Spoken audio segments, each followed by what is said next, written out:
আশায় আশায় জনম গেল মালিক চাইলা না ফিরিয়া,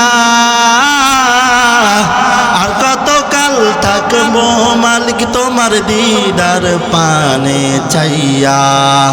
তুমি মুসার সঙ্গে কইলা কথা, মুসার সঙ্গে কইলা কথা তোর পাহাড়ে নিয়া, আর কতকাল থাকবো মালিক তোমার দিদার পানে চাইয়া। আশায় আশায় জনম গেল মালিক চাইলা না ফিরিয়া, আর কতকাল থাকবো মালিক তোমার দিদার পানে চাইয়া। তুমি ইব্রাহিমের সঙ্গে কইলা কথা, ইব্রাহিমের সঙ্গে কইলা কথা আগুন পেলিয়া, আর কতকাল থাকবো মালিক তোমার দিদার পানে চাইয়া। আশায় আশায় জনম গেল মালিক চাইলা না ফিরিয়া, আর কতকাল থাকবো মালিক তোমার দিদার পানে চাইয়া। আমরা তো জাতে মুসলমান, কি বলেন? আমরা জাতে মুসলিম, কিন্তু আমাদের কাজের মধ্যে কোনো মুসলমানের কিছু নেই। তা আমরা জাতে মুসলিম কিন্তু আমাদের মধ্যে মুসলমানিত্ব নাই, কারণ সুন্নত তরিকা চলার কোনো আশা আমাদের মধ্যে নাই। 5 ওয়াক্ত নামাজ অনেকেই ফ্রি থাকার পরেও কি নামাজ আদায় করে না, আছে না নাই বলেন? বলেন চাঁদপুরের মধ্যে সবাই কি একদম তাজা মুসল্লি নাকি যে মসজিদের ভিতরে সার্বক্ষণিক পড়ে থাকে? সাধারণত নামাজের জন্য ফজরের নামাজের সময় সব কিছু মিলিয়ে 15 মিনিট সময় লাগে, জোহরের সময় 15 মিনিট, এরকম প্রত্যেকটি নামাজে 15 মিনিটের উপরে কোনো সময় লাগে না, কিন্তু তারপরেও মসজিদে মুসল্লি হয় না। এই জন্য আল্লাহ তাআলা বলেন যে আমি জিন এবং ইনসানকে সৃষ্টি করেছি আমার ইবাদত করার জন্য। কি বলেন? আল্লাহ তাআলা বলেন, ও মানুষেরা শোনো, আমি আল্লাহ মানুষ বানাইলাম, ওয়ামা খালাকতুল জিন্না ওয়াল ইনসা ইল্লা লিয়াবুদুন। আমি মানুষ বানাইলাম, আমি জিন এবং ইনসানকে বানাইলাম একমাত্র আমার ইবাদত করার জন্য। ও মানুষেরা শোনো, কোন দুনিয়া দিয়ে ঘুরো, এমন একটা সুন্দর দুনিয়া দিয়ে এমন একটা সুন্দর জান্নাতটাকে নষ্ট করো না।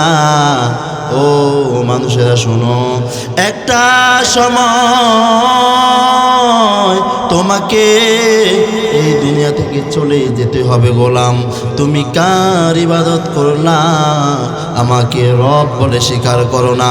কোন নেতার পিছনে ঘুরো যুবক, ও যুবক, ও বৃদ্ধ বাবারা কার পিছনে ঘুরো? কিভাবে ঘুরো? কোন নিয়ামতের আশায় ঘুরো? আমার আল্লাহ তাআলা তোমার জন্যই তো বড় নিয়ামত রাখছে। এমন নিয়ামত আল্লাহ তাআলা রাখছে যে নিয়ামতের কথা আজকে সারা রাত পড়ে শেষ করতে পারবে না। আল্লাহ তাআলা আপনার জন্য জান্নাত রাখছে। আল্লাহ তাআলা আপনার জন্য যে জান্নাত সাজা রাখছে গোলাম, আজকের মাহফিল থেকে বলে গেলাম, আপনারা যারা এখানে আসছে আর বসছেন, আল্লাহ তাআলা আপনাদের জীবনের সকল গুনাহ খাতা মাফ করে দেন। ও মালিক আপনি শুনেন, মুসা আলাইহিস সালামের জমানায় মুসা আলাইহিস সালাম আল্লাহ পাকের সাথে কথা বলার জন্য পাহাড়ের দিকে রওনা হয়। মুসা আলাইহিস সালাম যাওয়ার সময় লক্ষ্য করে দেখে পাহাড়ে কান্না করতেছে। মুসা বলে, ও পাহাড় তুমি কেন কান্না করো? মুসাকে পাহাড় ডেকে বলে, ও মুসা, আল্লাহ তাআলা কোরআনের মধ্যে কিতাবের মধ্যে লেখছে আমাকে নাকি ইন্ধন বানানো হবে, জাহান্নামের মধ্যে আমাকে জ্বালানো হবে। ও মুসা, এই জন্য আমি কান্না করি। মুসা আলাইহিস সালাম আল্লাহ তাআলার কাছে জিজ্ঞাসা করলেন, ও মুসা, আল্লাহ আপনি এই যে পাহাড়টা কান্না করতেছে, আল্লাহ আপনি এই পাথরটাকে মাফ করে দেন। পাথরটা কান্না শুরু করলো, আল্লাহ তাআলার দয়ার মায়ার দুয়ারটা খুলে গেল।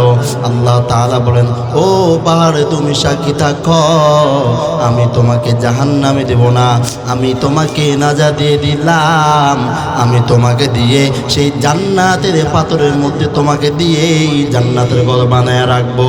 পাহাড় কান্না করতেছে, মুসা আলাইহিস সালাম আবার পেরিয়ে এসে দেখে পাহাড়ে কান্না করতেছে।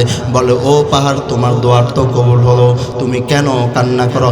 পাহাড় বলে, ও মুসা আমি কান্না করি কারণ আমার মালিক যদি আমাকে মাফ করে দিবি বলে আমি কান্না না করি, কোন সময় আমার আল্লাহ বেজার হয়ে যায়, এই জন্য আমি কিয়ামত পর্যন্ত কান্না করব, আল্লাহ যাতে আমাকে জাহান্নামে ইন্ধন না বানায়, আল্লাহ তাআলা যেন আমাকে জাহান্নামে না দেয়, এই জন্য আমি কান্না করব। মুসা আলাইহিস সালাম এই কথাগুলো শুনে অঝর ধরা কান্না করতে লাগে। ও গোলাম, আজকে আমরা কেন এই কোরআনের ময়দানে বসতে পারি না?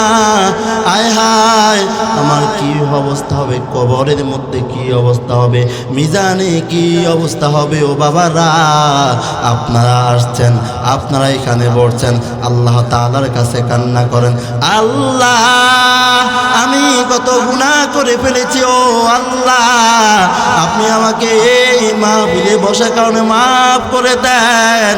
আয় আল্লাহ এই চোখের মধ্যে পানি আনেন, কারণ আল্লাহ তাআলা বলে, ও গোলাম যে বান্দা আমার ভয়ের কারণে, জাহান্নামের ভয়ের কারণে কান্না করবে, আমি আল্লাহ তার চোখের পানির বদৌলতে জাহান্নামের আগুনকে হারাম করে দিলাম। সুবহানাল্লাহ পড়েন, কি ভালো লাগছে না? এই চোখের পানি বদৌলতে আল্লাহ পাক সেদিন জাহান্নামের আগুনকে কোনো কিছুই দ্বারা নিভাতে পারবে না, একমাত্র আমার আপনার চোখের পানি দ্বারা। কি বলেন? ও গোলাম, সারা পৃথিবীর পানিকে যদি ঢেলে একত্রিত করা হয় তাহলে এই জাহান্নাম আগুনকে বন্ধ করার কোনো সিস্টেম নাই। আর যে গোলাম তাহাজ্জুদের সময় উঠে কান্না করে, আমি আল্লাহ এই পানির বদৌলতে আমি আল্লাহ তার জাহান্নাম আগুনকে হারাম করে দিলাম। আমি জানি না আপনাদের শখ মেটাতে পারবো কিনা, তবে আমি চেষ্টা করব ইনশাল্লাহ আজকের এই মাহফিল থেকে আপনাদেরকে আল্লাহ পাক মাসুম হিসেবে ফিরে নেবেন, বলেন আমিন। এই জন্য আল্লাহ তাআলা একত্ববাদের বিশ্বাস স্থাপন করতে হলে আমাদেরকে 5 ওয়াক্ত নামাজ আদায় করতে হবে। কি বলেন? আমরা যদি 5 ওয়াক্ত নামাজ আদায় না করি, বলেন আমরা কি জান্নাতের আশা কেমনে ভাবে করি? বলেন, জান্নাতের পথ অনেক কঠিন। আবার যদি দিলকে, নফসকে বলেন যে হে নফস আমি আর গুনাহ করতে চাই না, কেউ আপনাকে কিছু করতে পারবে না। আপনি সুন্দরভাবে 5 ওয়াক্ত নামাজ আদায় করবেন, আপনি সুন্দরভাবে চলবেন, হক পথে চলবেন, দেখবেন আল্লাহ তাআলা আপনার দরজাকে আরো সহজ করে দিবে। বলেন আমিন। তাহাজ্জুদের নামাজ কে কে পড়েন? হাত উঠান দেখি। এই শীতের সময় কে কে তাহাজ্জুদের নামাজ পড়েন? এই যে বাচ্চাগুলো তাহাজ্জুদ নামাজ পড়ে, আমরা কি আশা রাখি যে ইনশাআল্লাহ আমরা তাহাজ্জুদ নামাজ পড়বো তো? ইনশাআল্লাহ পড়বেন তো ইনশাআল্লাহ?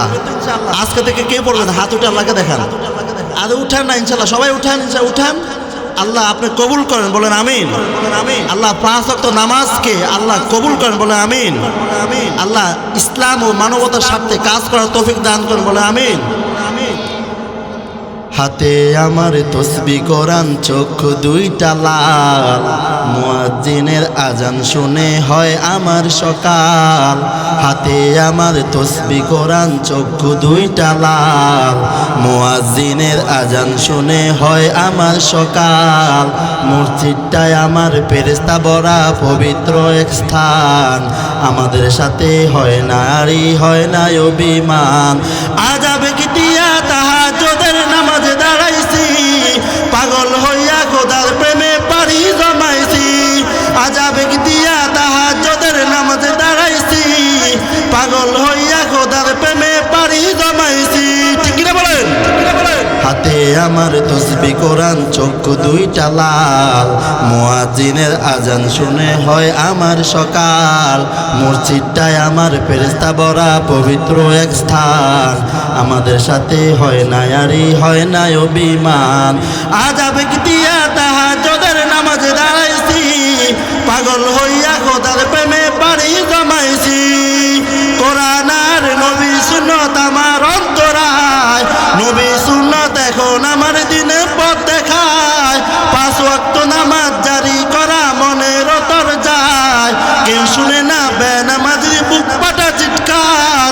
আজ আবেগ দিয়া তাহাজ্জুদের নামাজে দাঁড়াইছি, পাগল হইয়া খোদার প্রেমে পাড়ি জমাইছি।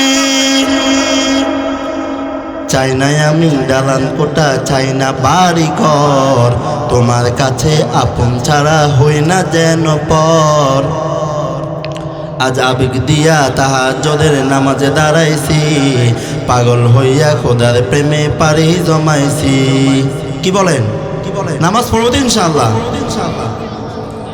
আল্লাহ তাআলা বলেন, ও মানুষেরা শোনো, লা ইন শাকারতুম লা আযীদান্নাকুম ওয়া লা ইন কাফারতুম ইন্না আযাবি লাশাদীদ। ও মানুষেরা, তোমাকে যে আমি দুটা হাত দিলাম, তোমাকে আমি বুঝার যেই ক্ষমতা দিলাম, ও গোলাম তুমি কি পালন করছো? তোমাকে যে আমি শুকরিয়া আদায় করার জন্য এমন একটা জায়গা তোমাকে আমি দিলাম। তুমি তো, তোমার নাম আব্দুর রহমান ছিল না, তোমার নাম জহিরউদ্দিন ছিল না, তোমার নাম আব্দুল মুত্তালিব ছিল না। আমি তোমাকে এক কাতরা নাপাক পানি থেকে সৃষ্টি করলাম, ও গোলাম আমার ইবাদত করার জন্য, আমার শুকরিয়া আদায় করার জন্য। আল্লাহ তাআলা বলেন, ও মানুষেরা শোনো, আমি তোমাদেরকে বানাইলাম আমার ইবাদত করার জন্য, আমার শুকরিয়া আদায় করার জন্য রে গোলাম। তুই যখন মায়ের পেটে ছিলি, তুই তো খাবার কিভাবে খাইবি এটাও তো তুই জানতি না। কিভাবে তুই ডাকলে তোর মা তোকে কিভাবে খানা দেবে এটাও তো তুই জানতি না।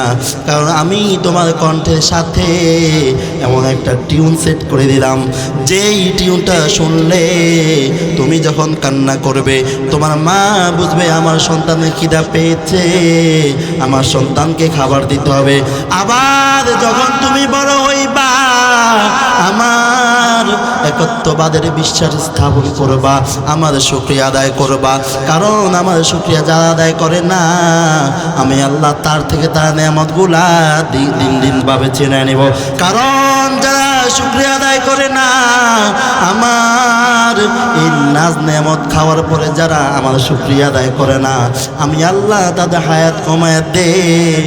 আর যারা শুকরিয়া আদায় করে, আমি তাদের হায়াতের মধ্যে বরকত দিয়ে দেই, রিজিকের মধ্যে বরকত দিয়ে দেই।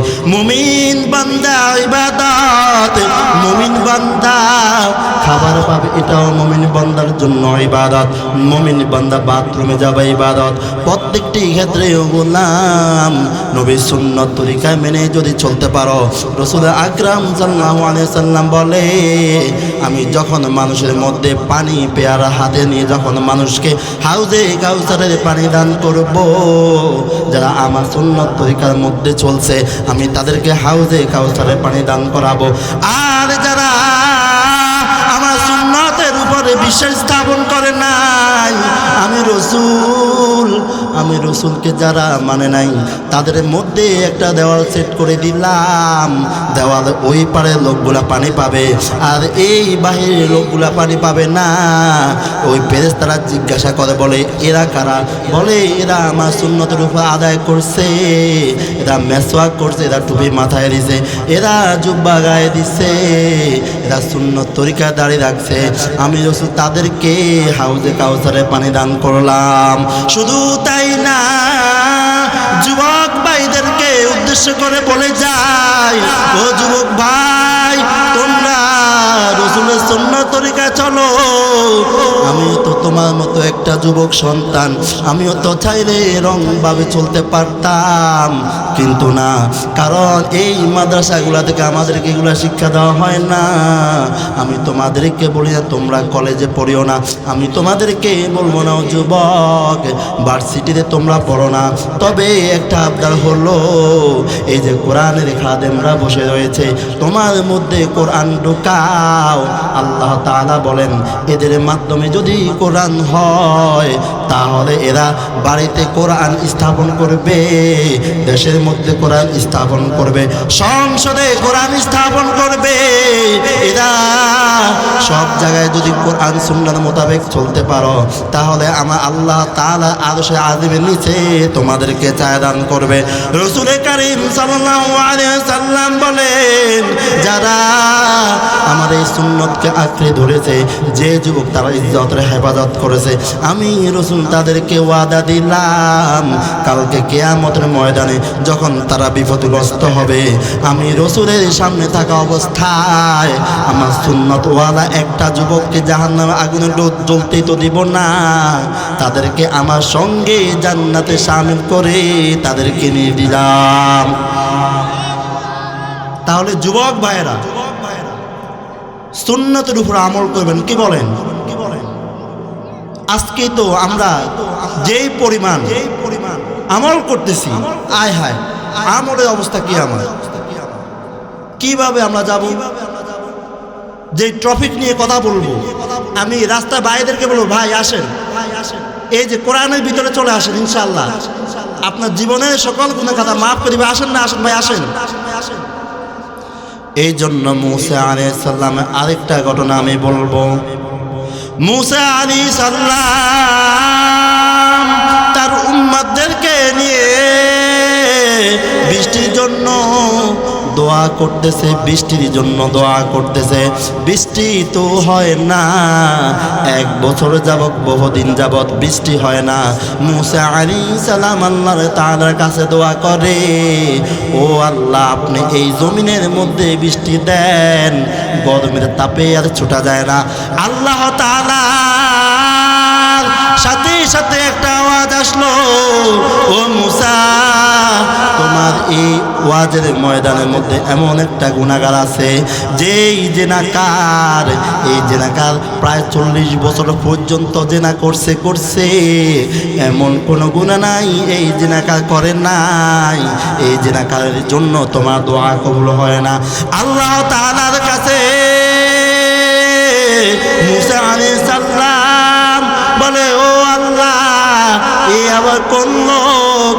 সাথে সাথে মূসা আলাইহিস সালাম রাগী মানুষ, মূসা আলাইহিস সালাম বলেন কে আছো গুনাহগার, তাড়াতাড়ি ময়দান ছাড়, তোর কারণে বৃষ্টি হয় না। ও নাফরমান তুই ওয়াজের ময়দান থেকে উঠে যা, তোর কারণে দোয়া কবুল হয় না।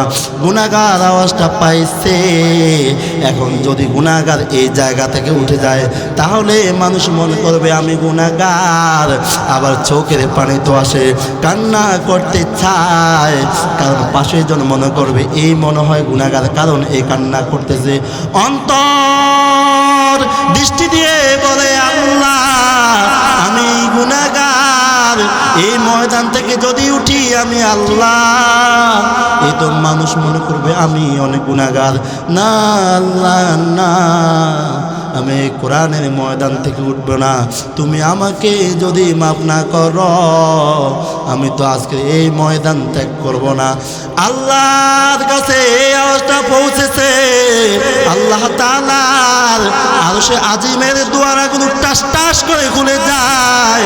আল্লাহ তাআলার অন্তরের মধ্যে এমন মায়া লাগছে রে গোলাম, আল্লাহ তাআলার কাছে এমন মায়া লাগছে, আল্লাহ তাআলা বলে গোলাম তোর চোখের পানিতে আমি সহ্য করতে পারি না, কারণ তুই এমনভাবে কান্না করছো যে চোখের পানি আমার কাছে অনেক মায়া লাগে। এই চোখের পানি আল্লাহ আমি ফেললাম, ও মালিক তুমি আমাকে মাফ করে দাও, আমাকে মাফ করে দাও। সাথে সাথে আল্লাহ মূসার কাছে আওয়াজ আসে, ও মূসা আমি তো দোয়া কবুল করলাম, সাথে সাথে বৃষ্টির ফয়সালা আমি মালিক করে দিলাম। জোরে বলেন সুবহানাল্লাহ। তাহলে আল্লাহ তাআলা দরবারে চোখের পানি ছাড়লে আল্লাহ তাআলা আমাদের জীবনের গুনাহ মাফ করে দিবেন। কি বলেন? আশায় আশায় জনম গেল মালিক, চাইলা না ফিরিয়া, আর কতকাল থাকবো মালিক তোমার দিদার পানে চাইয়া। আশায় আশায় জনম গেল মালিক, চাইলা না ফিরিয়া, আর কতকাল থাকবো মালিক তোমার দিদার পানে চাইয়া। তুমি মুসার সঙ্গে কইলা কথা, মুসার সঙ্গে কইলা কথা তোর পাহাড়ে নিয়া, আর কতকাল থাকবো মালিক তোমার দিদার পানে চাইয়া। আশায় আশায় জনম গেল মালিক, চাইলা না ফিরিয়া, আর কতকাল থাকবো মালিক তোমার দিদার পানে চাইয়া। তুমি ইব্রাহিমের সঙ্গে কইলা কথা, ইব্রাহিমের সঙ্গে কইলা কথা আগুন পেলিয়া, আর কতকাল থাকবো মালিক তোমার দিদার পানে চাইয়া। আশায় আশায় জনম গেল মালিক, চাইলা না ফিরিয়া, আর কতকাল থাকবো মালিক তোমার দিদার পানে চাইয়া। আল্লাহকে দেখা সাত জাগে সবার, কার কার সাত জাগে দু হাত তুলে আল্লাহকে দেখান। ইনশাআল্লাহ আল্লাহ তাআলা আমাদেরকে যখন সবচেয়ে বড় জান্নাতে না নেওয়ার আগে আল্লাহ তাআলাকে আমরা দেখতে চাই। কি বলেন? আমরা জান্নাত চাই না, কাকে চাই বলেন? আল্লাহকে চাই। কাকে চাই? আমাদের জান্নাত দরকার নাই, আমরা চাই আল্লাহ তাআলার সাক্ষাৎ। কি বলেন? এই জন্য আমরা ইস্তেকামাতের সাথে, আমি এই বাজান আপনি উঠেন কেন? প্লিজ আপনার উঠাউঠি করবেন ইনশাআল্লাহ। ইস্তেকামাতের সাথে ইনশাআল্লাহ আমরা আল্লাহ পাকের ইবাদত করব। কি বলেন?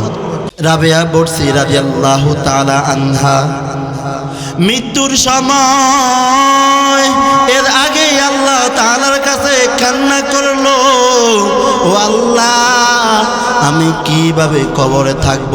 কারণ কবরে তো কোনো লাইট নাই, কবরে তো কোনো বিছানা নাই।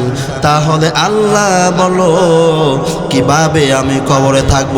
আবার যুবক এইভাবে চিন্তা করতে লাগলো, আয় হায় আমার কি হালত হবে, কবরে কি হালত হবে, মিজানে কি হালত হবে, ফুলসিরাতে কি হালত হবে। রাবেয়া বলছি মৃত্যুর সময় এ আল্লাহ তাআলার কাছে এই দোয়াগুলো করে, ও আল্লাহ আপনি কবরে আমাকে সঠিকভাবে পথ চলায়েন, আপনি আমার জিম্মা নিয়ে নিন। আল্লাহ তাআলা ফেরেশতাদেরকে বলেন, হযরত ওই মহিলার ওইভাবে মৃত্যু হয়ে গেল। রাবেয়া বলছি রাদিয়াল্লাহু তাআলা আনহার এইভাবে কান্না করতে তার মৃত্যু হয়ে গেল। রাবেয়া বলছি কবরের মধ্যে রাখার পর রাবেয়া বর্ষির কাছে যখন ফেরেশতারা আসে, ও রাবেয়া বর্ষি আপনি পড়েন মার রব্বুকা, আপনার রবকে, অমান দিনুকা আপনার দিন কি ছিল, অমান নাবিয়ুকা আপনার নবী কে ছিলেন। রাবেয়া বর্ষি ফেরেশতাদেরকে জিজ্ঞাসা করে, ও ফেরেশতারা তোমরা কারা, তোমরা এই প্রশ্ন করার কে? রাবেয়া তখন ফেরেশতারা উত্তর দিল, ও রাবেয়া বর্ষি আমরা আল্লাহ তাআলার পক্ষ থেকে এসেছি, একজন মনকে আরেক জান্নাকে। বলো তোমরা কোন জায়গা থেকে এসেছো? বলো রাবেয়া বলছি আমরা আল্লাহ তাআলা আরশে আজিমের উপর থেকে এসেছি। বলে এই আরশে আজিমের কত রাস্তা, প্রায় কত মাইলের রাস্তা আমাকে জানাও। ওই ফেরেশতারা বলে, ও ও রাবেয়া বর্ষি, প্রায় 1000 বছরের রাস্তা। রাবেয়া বর্ষি বলে, তোমরা এই 1000 বছরের রাস্তা অতিক্রম করলা, তোমরা কি আল্লাহ তাআলাকে ভুলে গেলা? বলে না, আমরা আল্লাহ তাআলাকে বলি নাই, কারণ আমরা আল্লাহ তাআলা ফেরেশতা। রাবেয়া বর্ষি বলে, তোমরা যদি আল্লাহ তাআলাকে না ভুলো, তাহলে আমি মাত্র জমিন থেকে নিচে আসলাম, বলে আমি কিভাবে মালিককে ভুলে যাই? আবার যখন সত্যায়িত করে বলে, ও রাবেয়া বর্ষি, এই ইসলাম, যে ইসলামকে তুমি চিনো কিনা? বলে, ও ফেরেশতারা, আমি তো ইসলামের পথে শামিল ছিলাম, আমি তো এমন একজন বান্দি ছিলাম, আমি তো আল্লাহ তাআলাকে অনেক ভয় করতাম। আবার বলে, আমার নবীকা, এই নবীকে, ওই রাবেয়া বর্ষি জবাব দাও। সাথে সাথে জবাব খুলে গেল, আমি তো রসুলকে চিনি, এই সুন্নতের উপর আমি আমল করতাম, এই সুন্নতের উপর আমি চলতাম। তোমরা যদি 7 আসমানের উপর থেকে নিচে না আসতা, তোমরা তো আল্লাহকে ভুলে গেলা।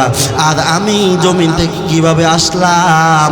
আমি তো জমিন থেকে আসলাম, বলো আমি আল্লাহ তাআলাকে কিভাবে ভুলে যাই? দিন ইসলামকে কিভাবে ভুলে যাই? নবীকে আমি কিভাবে ভুলে যাই? ও ফেরেশতারা, ফেরেশতারা আল্লাহ তাআলার কাছে এইভাবে প্রশ্নগুলো নিয়ে যায়, বলে আমার ওই বান্দি তো সঠিক কথা বলছে, কারণ দুনিয়াতে থাকার পর আমার এই বান্দি আমাকে ভুলে নাই। তাহাজ্জুদের সময় ঠান্ডা পানি দিয়ে ওযু করছে এবং স্বামীর খেদমত সুন্দরভাবে করছে এবং রসুলের সুন্নত তরিকায় চলছে। বলে না, না, ও ফেরেশতারা তোমরা শোনো, এই বান্দির কবরের সাথে জান্নাতের সংমিশ্রণ করে দাও, কারণ এমন একটা বিছানা বিছিয়ে দাও, আমার বান্দি কিয়ামত পর্যন্ত এই কবরের মধ্যে আরাম করবে, আমার বান্দিকে কোনোভাবে কষ্ট দেওয়া যাবে না। আবার আরেকজন যুবক দিন ইসলামের পথে ছিল না, আল্লাহর হাবিবের রসুলের ইস্তেকামাতের মধ্যে চলতো না, সাথে সাথে আল্লাহ তাআলা তার এই ডাক দিয়ে তাকে মৃত্যুবরণ করালেন। আজরাইলের চক্ষু দেখে ওই যুবক চক্ষু উল্টে ফেলায়। একটা সময় ওই যুবক কবরের মধ্যে চলে গেল, যখন ফেরেশতারা বলে মার রব্বুকা, তোমার রবকে, ওমান দিনুকা, তোমার দিন কি, ওমান নবিয়ুকা, বলো তোমার নবীকে। যুবক বলে, আয় হায়, আমি অন্যায় করলাম, ও আল্লাহ আপনি আমাকে মাফ করে দেন, আল্লাহ আপনি আমাকে মাফ করে দেন। ফেরেশতারা বলে, তুমি তো ওদিন ইসলামের পথে ছিলা না, নামাজ তো তুমি পড়ো নাই, রোজাও তুমি রাখো নাই, অকথ্য ভাষায় মানুষকে দিনগাল গালমন্দ করছো, এই ক্ষমতার অপব্যবহারে তুমি তাদের সাথে করলা, আজকে তোমার কোনো ছাড় নাই, আল্লাহ তাআলার অর্ডার হয়ে যাবে। সাথে সাথে ওই জাহান্নামের দরজাগুলো দেওয়া হবে। এই যুবক ওই বেঈমানের কবরের সাথে তার এমনভাবে মিশ্রণ করে দাও, জাহান্নামের আগুন দিয়ে এই কবরটাকে তোমরা ভরে দাও। যুবক এইভাবে হাউমাউ করে কান্দে, আয় হায়, এই ছোট্ট দুনিয়া দিয়ে আয় হায় পুরো আখিরাত নষ্ট করলাম, কবরে কিভাবে আমি থাকবো, এই সাপগুলো কিভাবে আমি খাবার সহ্য করব? না না না, ও আল্লাহ আপনি আমাকে মাফ করে দেন। এই জন্য আমরা আল্লাহর তাআলার কাছে কান্না করি, ও আল্লাহ আপনি আমাকে মাফ করে দেন। এই কোরআনের ময়দান থেকে যেভাবে আল্লাহ তাআলার কাছে মাফ চান, আল্লাহ তাআলার কাছে কান্না করেন, আল্লাহ তাআলা এই মাহফিল থেকে আল্লাহ আমাদের প্রত্যেককে মাসুম হিসাবে বাড়িতে ফিরে আনেন। আল্লাহ তাআলা আমাদের জীবনের সকল গুনাহ খাতা মাফ করেন, বলেন আমিন। আসলে সময় অনেক সংকট, আমাদের বিশেষ আলোচক খুব সুরেলা কণ্ঠ, মাশাআল্লাহ, আপনাদেরকে আলোচনা করবে। আমি আপনাদেরকে তেমন কিছু বলতে পারি নাই, আমার কণ্ঠ নাই, সুর নাই, নাখান্দা নালায় যাই বলছি, খুশি তো ইনশাআল্লাহ।